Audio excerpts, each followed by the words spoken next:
Good morning everyone दोस्तों, स्वागत आपका प्रेप पॉइंटर्स में। Today 7 October. My name is Sitendra Chaudhary और आज हम लोग प्रेप पॉइंटर्स में कौन कौन से टॉपिक करने वाले हैं ब्रीफली एक बार देख लेते हैं। आज अच्छे टॉपिक हैं, इंटरेस्टिंग टॉपिक हैं, थोड़े नए कॉन्सेप्ट हम लोग डिस्कस करने वाले हैं। तो डोडल आथुर एक जगह है, यहाँ पे बहुत बड़ा एक क्रीमेशन ग्राउंड मिला है जिसे आप मोनोलिथिक क्रीमेशन ग्राउंड भी कह सकते हो। इसके बारे में बात करेंगे। इसको आप लोग एंशियंट हिस्ट्री से कर सकते हो, आर्ट एंड कल्चर वाले पर्सपेक्टिव से कर सकते हो। तो इस टॉपिक को हम लोग पढ़ने वाले हैं।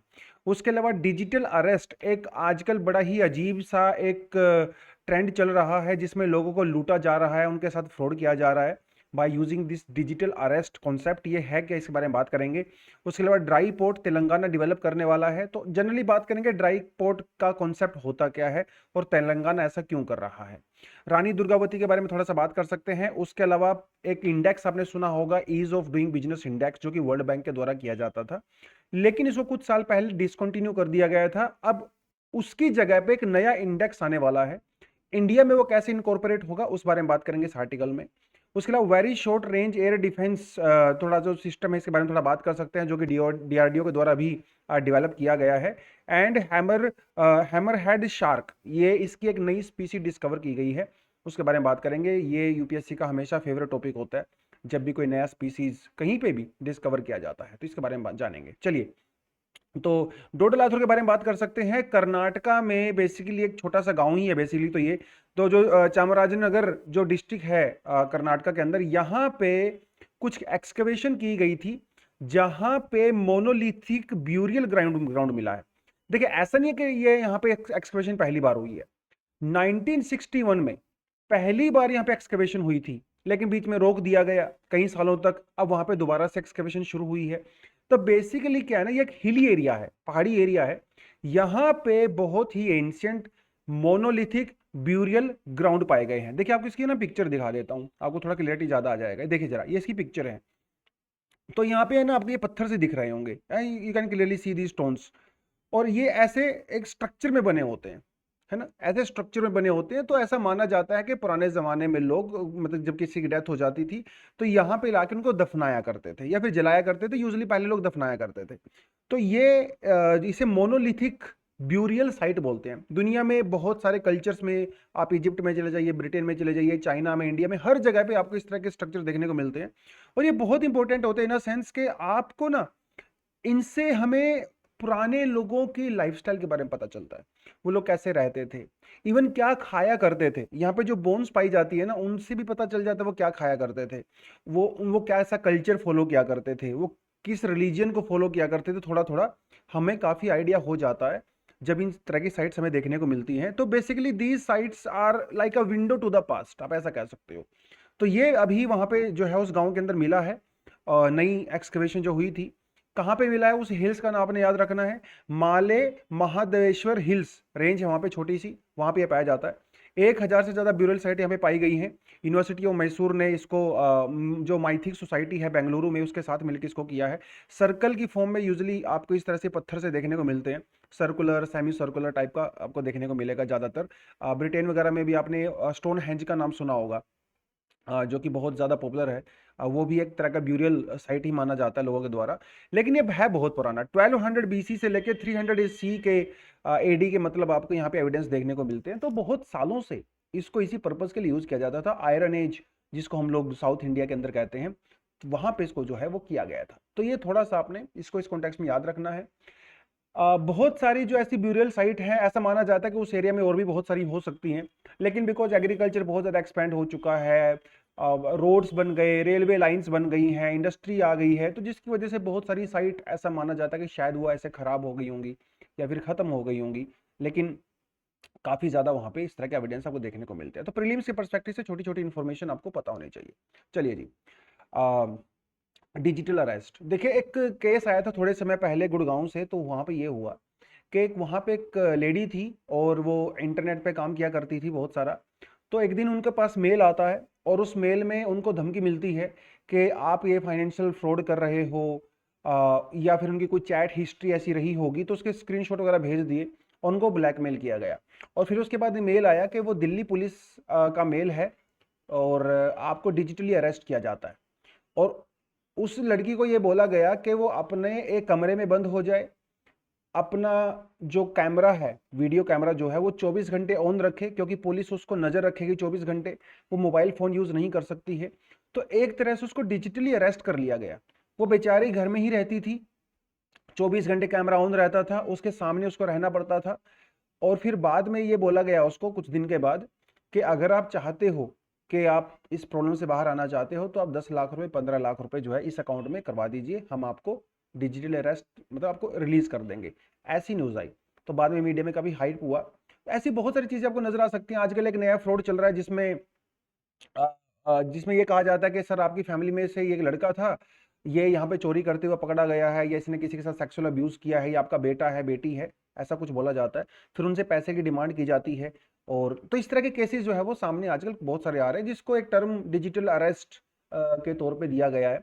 देखिए भाई, लोग ना लूटने के, फ्रॉड करने के नए नए जुगाड़ तरीके निकालते रहते हैं, तो ये एक उनमें से काफी इनोवेटिव और काफी ज्यादा लेवल पे इस समय हो रहा है। उस कॉन्टेक्स्ट में जो है ये आर्टिकल यहाँ पे दिया गया था। तो इस समय अभी हुआ ये है कि Indian cyber crime coordination centre ने एक गाइडलाइन इशू की है, एडवाइजरी इशू की है, और जिसमें यह कहा गया है, पब्लिक की अवेयरनेस के लिए है बेसिकली ये, कि भाई ऐसा कुछ भी नहीं होता है। सीबी, पुलिस, कस्टम, ईडी, जजेस वगैरह कोई भी डिजिटली अरेस्ट नहीं कर सकता है। मतलब इंडिया में डिजिटल अरेस्ट का कॉन्सेप्ट ही नहीं है। तो अगर किसी आदमी को, किसी को ऐसा किया जा रहा है इंडिया में, तो समझ लेना वे 100% फ्रॉड है, और इसकी जानकारी जल्दी से जल्दी अपने नियरेस्ट पुलिस स्टेशन में दे दी जाए। तो ये अभी, और एक हेल्पलाइन नंबर भी दिया गया है 1930, आप इसके ऊपर रिपोर्ट कर सकते हो कि साहब ऐसे ऐसे करके मेरे पास व्हाट्सएप कॉल आ रही है, मेल आ रहा है, कॉल आ रही है, तो आप ये जानकारी यहाँ पे दे सकते हो। तो इस तरह से इससे बचा जा सकता है। डिजिटल अरेस्ट का छोटा छोटा मैंने आपको बता ही दिया है। बेसिकली ये कुछ इंडिविजुअल को डिटेन किया जाता है, जैसे मैंने आपको बताया, ये सब इलीगल होता है, पुलिस नहीं करती है ये सब। ठीक है, आपके पास कॉल आएगा कि बोलेंगे सर आप जो है, आपकी हम लोगों ने एक हिस्ट्री देखी है, आप जो है पोर्नोग्राफी देखते हो, आप चाइल्ड पोर्नोग्राफी देखते हो, आप जो है आप गूगल पे कुछ ऐसा सर्च करते हो जो कि लीगल है ना, आपने कोई फाइनेंशियल फ्रॉड किया है, आपने टैक्स की चोरी की है। तो ये लोग क्या करते हैं, आपके सिस्टम को हैक कर लेते हैं, और ये छोटी छोटी चीजें होती है ना, उसका पता लगा लेते हैं। फिर आपको ये ब्लैकमेल करते हैं कि अगर आप हमें 10 लाख रुपए, 5 लाख रुपए, जितना भी है, अगर ये पैसा नहीं दोगे तो हम पुलिस को दे देंगे। और एक्चुअली हम खुद पुलिस हैं, आपने फ्रॉड किया है, अभी आपको अरेस्ट किया जा रहा है, क्योंकि आपने सारा फ्रॉड डिजिटली किया है, इसलिए हम आपको डिजिटली अरेस्ट कर रहे हैं। और अगर आप चाहते हो इस समस्या से बाहर आना, तो इतना पैसा हमारे अकाउंट में जमा करवा दीजिए। तो ये एक प्रोसेस पूरा इसके अंदर चलता है। तो इसमें आपको बोला जाता है कि आप कोई इलेक्ट्रॉनिक डिवाइस एक्सेस नहीं कर सकते, मोबाइल फोन नहीं चला सकते हो, सब कुछ ऐसा बोला जाता है, तब जाके जो है वो इस तरह की चीजें यहाँ पे होती हैं। तो फॉल्स एक्विजिशन, आजकल तो आर्टिफिशियल इंटेलिजेंस का जमाना है, तो कुछ भी क्रिएट किया जा सकता है। आपने शायद कुछ ऐसा कुछ किया भी नहीं होगा, तो वो फॉल्स ऐसे आर्टिफिशियली क्रिएट करके आपको दे देंगे। आपको लगेगा अरे यार ये तो मेरे से गलती हो गई, मैंने तो ये चीज किया था, ये तो ये चीज हो गई। तो आपको बेसिकली कंफ्यूज किया जाता है, मैनिपुलेट किया जाता है, साइकोलॉजिकल ट्रिक आपके साथ खेले जाते हैं। और अगर आप पहले से काफी वल्नरेबल हो, अगर मेंटल स्टेट वल्नरेबल है, तो आप बहुत जल्दी इन फ्रॉड के अंदर फंस सकते हो, और ऐसा एक्चुअली होता भी है।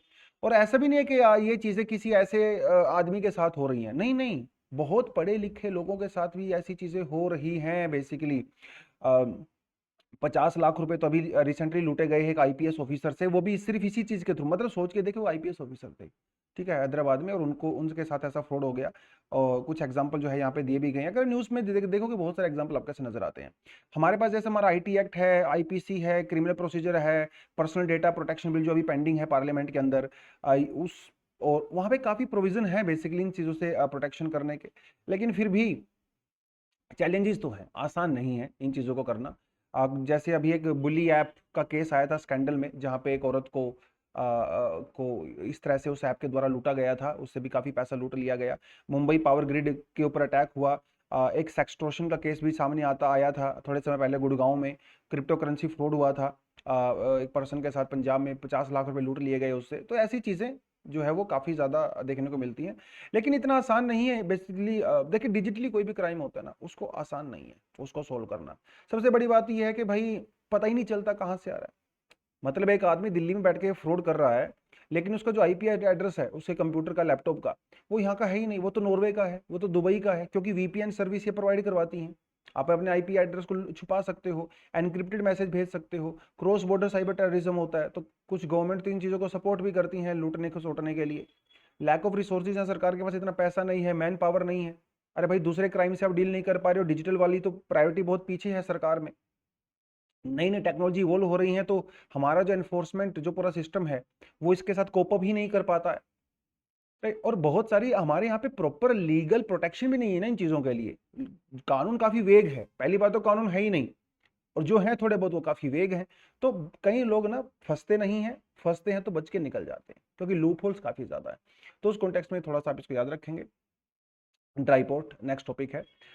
तेलंगाना, देखिए पहले तो तेलंगाना आंध्र प्रदेश तेलंगाना एक ही हुआ करता था, तो उस समय पे विशाखापट्टनम और पैरादीप, और उस समय जो है ईस्टर्न कोस्ट के ऊपर जो है कई सारी पोर्ट थी, तो उसका यूज कर लिया जाता था। देखिए Telangana is like very good in manufacturing pharmaceuticals, textiles, medicine, medical devices, ठीक है। इन चीजों में तेलंगाना काफी ज्यादा एक्सपोर्ट करता है। पहले तो आंध्र प्रदेश की वजह से पोर्ट पे एक्सेस हो जाया करती थी, अब नहीं है, लेकिन इसका मतलब ये तो नहीं कि भाई वहां पे ये आप लोग एक्सपोर्ट ना कर सको। तो जैसे डिफेंस में textile, food processing industry, aerospace, pharmaceutical, ये जो प्रोडक्ट हैं तेलंगाना से एक्सपोर्ट करने हैं, कैसे करेंगे? नॉर्मल जो सड़कें होती हैं, रोड होती हैं, उनके द्वारा करोगे तो दिक्कत हो जाएगी, क्योंकि वहां पे तो कंजेशन पहले ही बहुत ज्यादा है, ट्रैफिक बहुत ज्यादा है, तो लॉजिस्टिक प्रॉब्लम हो जाती है, चीजों को पहुंचने में समय लगता है। तो तेलंगाना का सरकार का ये आइडिया है कि भैया हम लोग एक ना ड्राई पोर्ट बनाएंगे, ठीक है, तेलंगाना में ड्राई पोर्ट बनाएंगे। अभी तेलंगाना से जो प्रोडक्ट एक्सपोर्ट होते हैं बेसिकली वो तमिलनाडु या आंध्र प्रदेश की पोर्ट्स के थ्रू होते हैं, कोस्ट बहुत ज्यादा हो जाती है। अब यहाँ पे कई दिक्कतें हैं। एक बहुत बड़ी दिक्कत ये है कि जो इंडिया में जो मेजर पोर्ट्स हैं या जो माइनर पोर्ट्स हैं, जो खासकर मेजर पोर्ट जो हम लोग एक्सपोर्ट के लिए यूज करते हैं, वहां पे स्पेस की कमी है, स्पेस की कमी है और स्टोरेज की कमी है। अब होगा ये, जब ड्राई पोर्ट बन जाएगा तो ये स्पेस की और स्टोरेज की जो समस्या है वो दूर हो जाएगी। ड्राई पोर्ट में बेसिकली होता क्या है, पहले तो ये भी समझने की जरूरत है।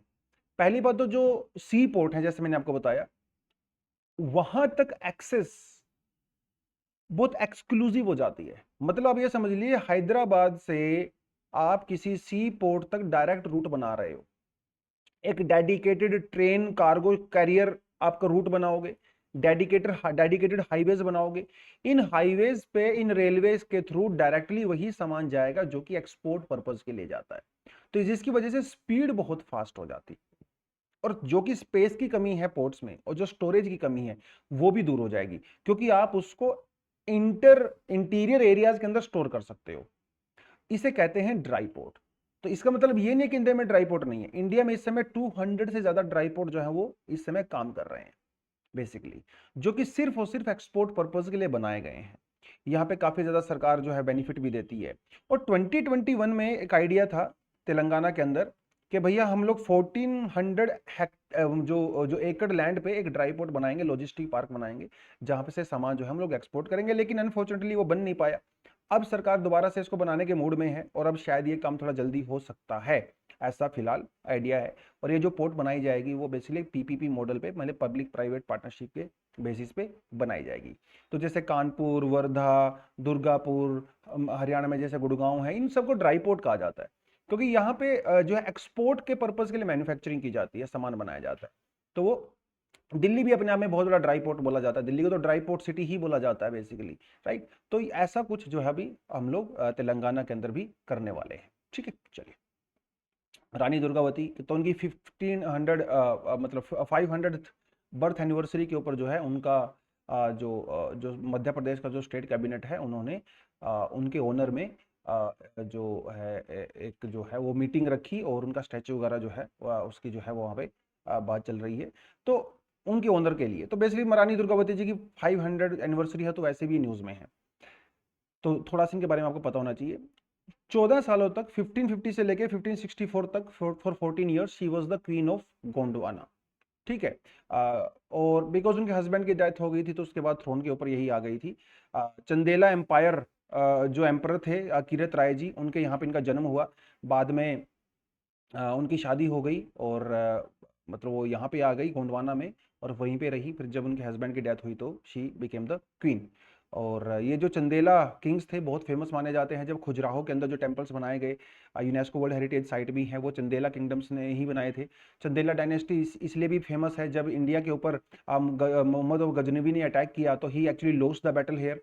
मैं एक्चुअली ऐसा नहीं है कि मोहम्मद गजनी ने सारी बैटल इंडिया में जीती थी, बहुत सारी बैटल जो है हार भी गए थे, तो कुछ जीत भी गए थे। और हालांकि हम लोग ज़्यादातर जो अपनी एनसीईआरटी टेक्स्ट बुक में पढ़ते हैं वो जीती हुई नहीं पढ़ते, हारी हुई पढ़ते हैं, बट एनीवेज तो उस कॉन्टेक्स्ट में आप इसको याद रख सकते हो।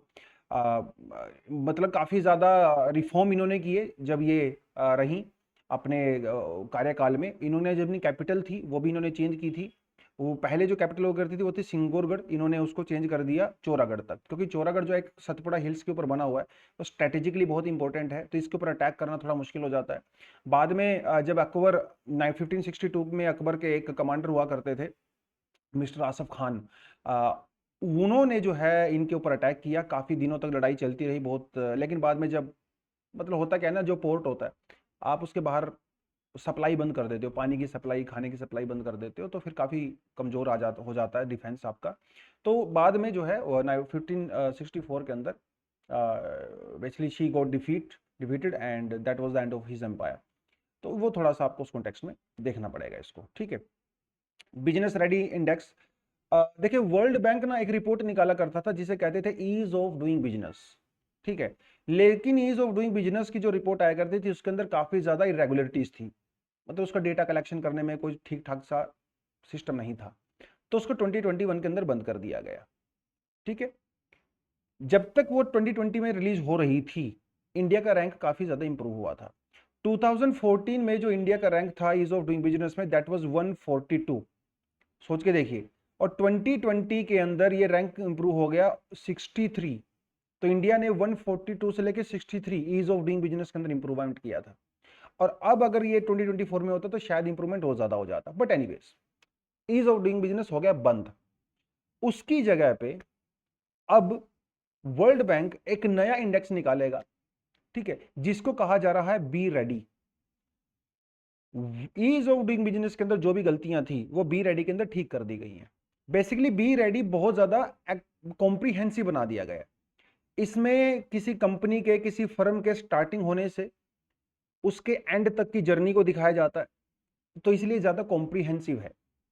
जो पहले इज ऑफ डूइंग बिजनेस होता था ना उसमें दो तीन चीजों के ऊपर ज्यादा फोकस होता था, इलेक्ट्रिसिटी सप्लाई या रेगुलेटरी फ्रेमवर्क पे होता था, बट यहाँ पे थोड़ा ज्यादा कॉम्प्रीहेंसिव पिक्चर आपके सामने आएगी। अब इंडियन गवर्नमेंट क्या कह रही है? इंडियन गवर्नमेंट ये कह रही है कि साहब ये जो बी रेडी आएगा इसे हम लोग अपने इंडिया के अंदर जो स्टेट्स हैं उनकी रैंकिंग के अंदर भी इंक्लूड करेंगे। नीति आयोग या जो इंडिया की सरकार है जब वो रैंकिंग निकालती है स्टेट्स के लिए, हम वहां पे वर्ल्ड बैंक के पैरामीटर्स को इंप्लीमेंट करेंगे ताकि हमारी जो खुद देश के अंदर ease of doing business ranking है ना वो भी कॉम्प्रिहेंसिव हो सके। ये सरकार जो है यहां पे करने की कोशिश कर रही है। हालांकि एक चीज आपको बताता चलूं, ये जो बी रेडी है जो कि वर्ल्ड बैंक के द्वारा आएगा ये 2024 में इस साल शुरू हो जाएगा, और ये डेटा कौन सा कलेक्ट करेंगी? जो सरकार इनको देंगी, बट 2024 में इंडिया इसके अंदर पार्टिसिपेट नहीं करेगा, ठीक है। 2025 में भी हम लोग इसके अंदर पार्टिसिपेट नहीं करेंगे, हम लोग इसके अंदर पार्टिसिपेट करेंगे 2026 के अंदर। तो फिलहाल इंडिया वर्ल्ड बैंक की बी रेडी रैंकिंग के अंदर पार्टिसिपेट नहीं कर रहा है, लेकिन उस बी रेडी के जो पैरामीटर्स हैं वो हम लोग अपने देश में लोकल इंप्लीमेंट करेंगे। ये थोड़ा अपने इस कॉन्टेक्स्ट में याद रखना है। तो ये आपको मैंने बता ही दिया कि किसी फर्म का जो लाइफ साइकिल होता है उसको इंक्लूड यहां पे किया जाएगा ताकि एक ब्रॉडर पिक्चर हमारे सामने आ जाए, ठीक है। चलिए, very short range air defence, इसे वी शॉर्ट भी कहा जाता है। Basically man portable air defence system है। इसमें होता क्या है, बेसिकली ये एक छोटा सा एक रॉकेट लॉन्चर टाइप का होता है, और इसको बेसिकली आप क्या कर सकते हैं, ट्राइपॉड से लॉन्च कर सकते हो। इवन जो शोल्डर जो सोल्जर होते हैं वो अपने शोल्डर के ऊपर भी इसको कैरी कर सकते हैं, ठीक है। जैसे, और ये बहुत शॉर्ट रेंज का है, लाइक 250 मीटर से लेके 6 किलोमीटर तक का होता है। आजकल क्या है ना, पाकिस्तान की साइड से ना बहुत सारे ड्रोन्स अटैक इंडिया पे हो रहे हैं, ड्रोन्स आ रहे हैं, वो आर्म सप्लाई कर रहे हैं, ड्रग सप्लाई कर रहे हैं, तो उन सब चीजों के लिए आप कह सकते हो कि ये इशू किया गया है। बेसिकली टारगेट वही है, लेकिन फ्यूचर में अगर कुछ ऐसा हो जाता है, कोई एरियल अटैक आपके ऊपर हो जाता है, तो आप ये शोल्डर पे लेके जा सकते हो, ट्राइपॉड पे लगा सकते हो और इसको यहाँ से लॉन्च कर सकते हो। इसकी एक्यूरेसी काफी ज्यादा है। इस समय यूक्रेन के अंदर जो हो रहा है ना भाई, यूक्रेन ने रशिया की नाक में दम कर दिया है जस्ट बिकॉज ऑफ दिस।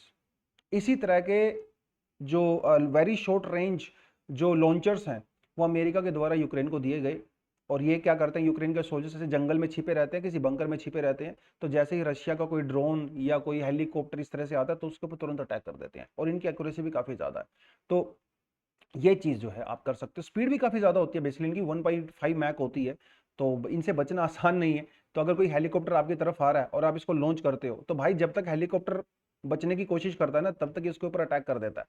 तो बड़ा एक्यूरेट भी है।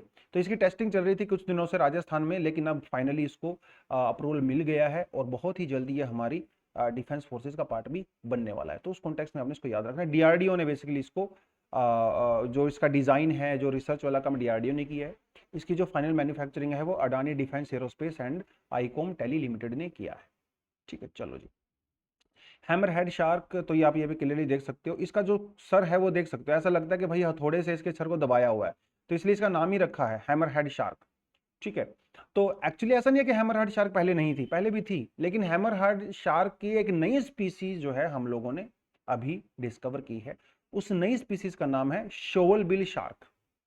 ये आपने याद रखनी है। कहां पे मिली है? कैरिबियन आइलैंड्स के आसपास मिला है, और साउथ वेस्ट अटलांटिक ओशन के अंदर आपको ये देखने को मिलता है। ठीक है, इसका जो ये हेड है वो काफी फ्लैट है, और इसको कहा जाता है सीफलोफॉइल। ये आपको याद रखना है, टेक्निकल सी टर्म में कभी कभी एग्जाम में पूछ लेता है, और जब ये एग्जाम में पूछा जाता है तो हमें लगता है बहुत ही टफ क्वेश्चन है, यूपीएससी ने कहां से पूछ लिया। लेकिन अगर आप करंट अफेयर रेगुलरली पढ़ रहे हो ना, फिर आपको पता है यूपीएससी ने कहां से पूछा है। कई बार यूपीएससी सिर्फ ये टर्म का नाम देगा, फिर आपसे पूछेगा बताओ भाई ये है क्या, ये एक फिश है, ये एक मैमल है, ये एक इंसेक्ट है, ये वायरस है। यूपीएससी सवाल आजकल ऐसे पूछता है, और बच्चे कहते हैं बाद में आके एग्जाम में, सर ये तो बहुत टफ क्वेश्चन था, ये तो कहां से पूछ लिया गया। अरे पिछले 2 साल में इस तरह के छोटे छोटे स्पीसीज जो न्यूज में रहे हैं, अगर आप उनको पढ़ोगे, आप ऊपर ऊपर से भी पढ़ोगे ना, आपको आइडिया लग जाता है कि है क्या चीज। ठीक है, तो ये एक शार्क की नई वैरायटी है। अब शार्क फिश नहीं होती है भाई, shark is not a fish, shark is a mammal. तो एग्जाम में ऐसा पूछ सकता है आपसे बेसिकली। तो बहुत बच्चों को लगता है पानी में रहने वाली सभी चीजें जो है फिश होती है, बट ये फिश नहीं है, एक मैमल है। ठीक है, जो कॉन्टिनेंटल शेल्फ एरिया होता है वहां पे ये आपको ज्यादातर देखने को मिलता है। ट्रॉपिकल और टेम्परेट रीजन में ज्यादा रहता है। बहुत ज्यादा कोल्ड जगह पे जो है ये सर्वाइव नहीं कर सकता, और ये यूजुअली काफी लॉन्ग डिस्टेंस माइग्रेशन भी करते हैं, खासकर जब एल नीनो कंडीशंस होती हैं, ओशंस का टेम्परेचर बढ़ जाता है ट्रॉपिकल एरियाज में, तो ये थोड़ा सा ऊपर की तरफ टेम्परेट रीजन्स के अंदर भी माइग्रेशन कर सकती हैं। ठीक है, 20 से 30 साल की इनकी एज होती है। अगर आप कंजर्वेशन स्टेटस की बात करते हैं, तो कई स्पीसीज वल्नरेबल हैं, कई एंडेंजर्ड हैं, कई क्रिटिकली एंडेंजर्ड भी जो है यहाँ पे पाई जाती हैं। सबसे ज्यादा जिनको खतरा है वो है जो लोग फिशिंग करते हैं, तो उनके जो कांटे होते हैं, जो गियर्स होते हैं फिशिंग के, वो समंदर के अंदर ही छोड़ देते हैं लोग, वहां पे बेचारी फंस जाती हैं, और उसकी वजह से इनकी डेथ हो जाती है। तो उस कॉन्टेक्स्ट में थोड़ा आपने इसको याद रखना है। आज के लिए इतना ही था, लेकिन कुछ बच्चे कमेंट सेक्शन में कर रहे थे सर कुछ फाउंडेशन कोर्स का बता दीजिए, हम लोग यूपीएससी की जर्नी स्टार्ट करना चाहते हैं तो कहाँ से कर सकते हैं। तो जो लोग जॉब करते हैं या कॉलेज में पढ़ते हैं या फुल टाइम यूपीएससी प्रिपरेशन करते हैं, तो 2025 में जो अटेम्प्ट देना चाहते हैं, तो उनके लिए हमारा फाउंडेशन कोर्स अभी स्टार्ट होने वाला है। जस्ट आप अगर आप ज्वाइन करना चाहते हैं तो ये नंबर दिया हुआ है, आप इसको ज्वाइन कर सकते हैं, कॉल कर सकते हैं। यहाँ पे सब कुछ आपको मिलता है, prelims test series, mains test series, 1-to-1 mentorship आपको मिलती है, डाइट रेजोल्यूशन आपका होता है, हर topic in depth detail faculty के द्वारा कवर कराया जाता है विद गुड एक्सप्लेनेशन, एंड साथ के साथ आपको जो है डिक्टेशन भी मिलता है, और क्लास में ही क्वेश्चन डिस्कस भी किए जाते हैं, आंसर राइटिंग प्रैक्टिस भी होती है। मतलब दिक्कत कुछ नहीं है, आप आइए कोर्स को ज्वाइन कीजिए, अपनी जर्नी को स्टार्ट करिए। तो आज के लिए इतना ही था। Thank you very much, all the best, जय हिंद।